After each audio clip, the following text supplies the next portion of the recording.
মানুষ চেনা নয়তো সোজা, মানুষ চেনা দায়, ঠিক কিনা?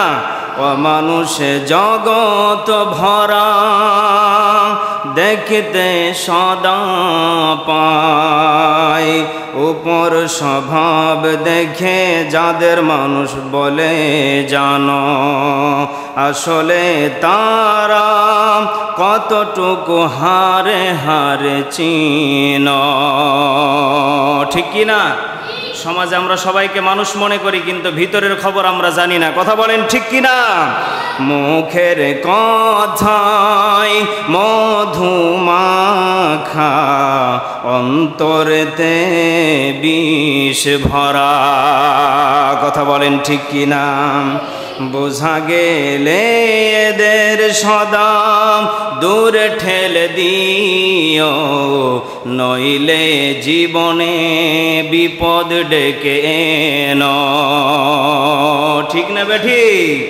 চাই না মোরা নামের মানুষ এই ধরাতে, আর মানুষ হয়েও মানুষ মারে, কে করবে এর বিচার?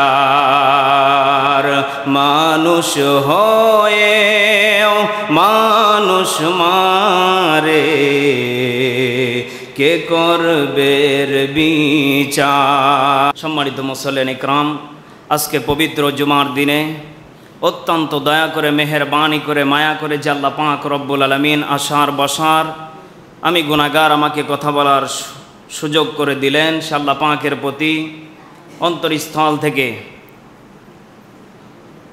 আল্লাহ তাআলার কাছে শুকরিয়া জ্ঞাপন করে পড়ি আলহামদুলিল্লাহ।